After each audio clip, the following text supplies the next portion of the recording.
Yeah.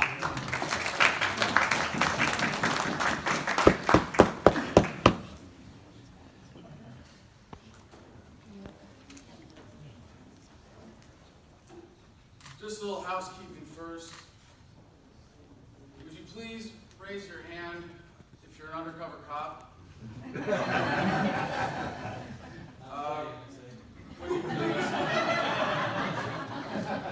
Would you please raise your hand if you're undercover here on behalf of the South Carolina Elections Commission? All right, well, first of all, let me say thank you for inviting me here this weekend. Thank you for everything you do to make this party incredible. I've been all over the country the last couple of years. I've gone to more Libertarian Party state conventions than I can count. And it is great to see all over the country more energy, more organization, more enthusiasm coming into the party everywhere. And I gotta hand it to you. I really see this embodied in South Carolina. So for the officers, thank you so much for making this happen. Of course, for Stuart, for putting this event together tonight. Is everybody gonna be at the debate tonight? Yes.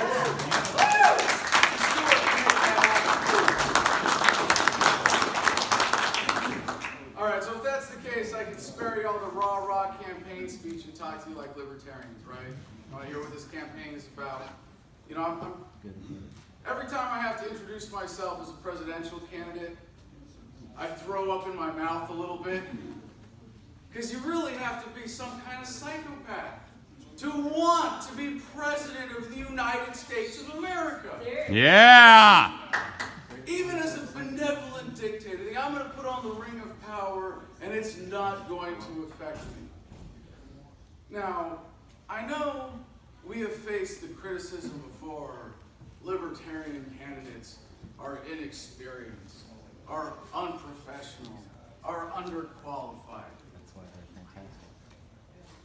Does anybody here think Donald Trump is qualified to be president of the United States? Donald Trump does. Qualified by the global elite. Other than Donald Trump and people on his payroll, Melania. does anybody think Donald Trump is qualified? Hell Does anybody think Elizabeth Warren is qualified to be Hell president of the United States?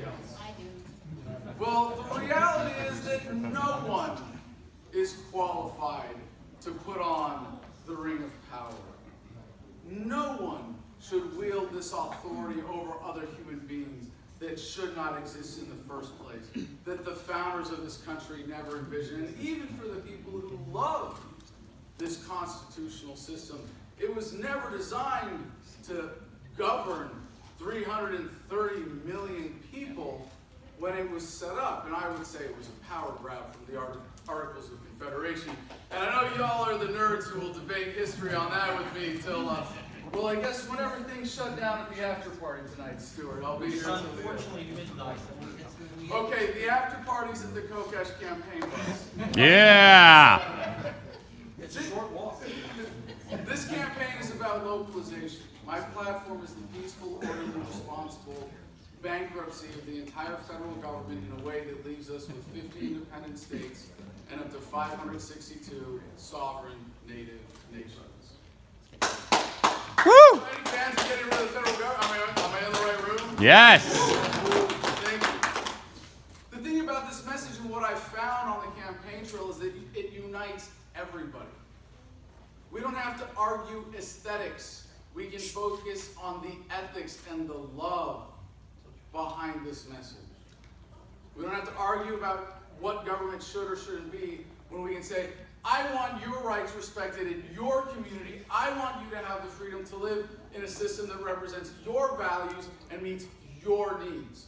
That's what unites not just the clans of freedom here, but every American around that which makes us America. And there's one other thing that we don't really address enough as libertarians, because we're against redistribution, right? Yeah. But we're for justice, aren't we? A lot's been stolen from us. Yeah. And this is how we take it back. And this is how we give the American people a real choice in 2020. So I want to share two quotes real quick. One from Leela Watson, the Aboriginal Australian activist, who said, "If you have come here to help me, you are wasting your time. But if you have come because your liberation is bound up with mine, then let us work together. That is the attitude we should be embracing to be a libertarian party that can unify all Americans. The last quote here is from Marianne Williamson, who you might also know as a candidate. But I think she could have been speaking to the Libertarian Party when she said this. Our deepest fear is not that we are inadequate. Our deepest fear is that we are powerful beyond measure. It is our light, not our darkness, that most frightens us.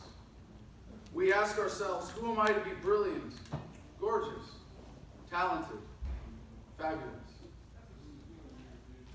Actually, who are you not to be? You are a child of God. Your playing small doesn't serve the world. Yeah. So we have 3 minutes for questions. So, Adam, I mean, as libertarians are well considered far different from Republicans and Democrats, sort of on the fringe, sort of crazy, so to speak. But I would say that you are, even compared to libertarians, insane. So, are you ready to die for what you speak here and what you say you believe in? I think I would quote Goldwater here. Extremity in defense of liberty is no vice.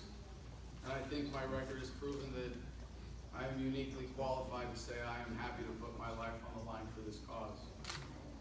And there's a decent chance that any libertarian candidate for president offering a platform of significant change that really does threaten the existing power structure might have to face that.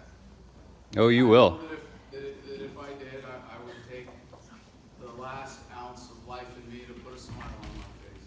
If that was how it came to it for me. Thank you. What would you say is the biggest issue facing America today? The biggest issue? Yes.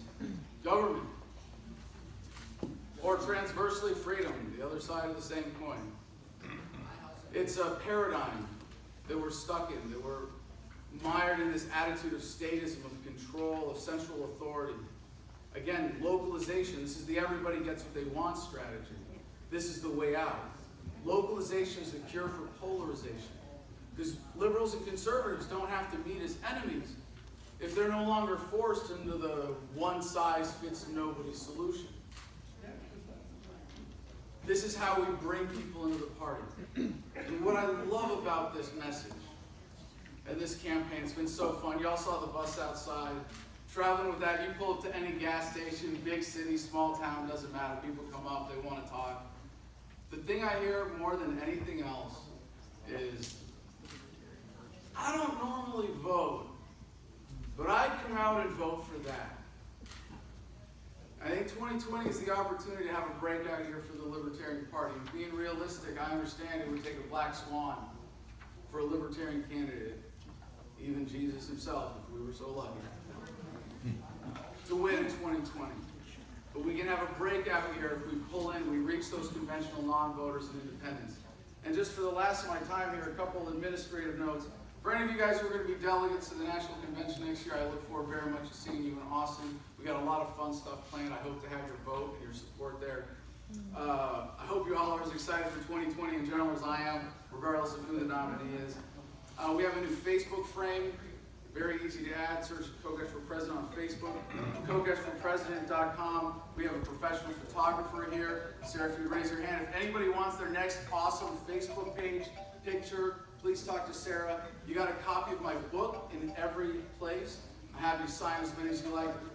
And I'd like to make myself accessible. I've got business cards for everybody here. I think about half the people in the room already have my number, but for those of you who don't, please come find me. Well, you understand it's $10 a second fine.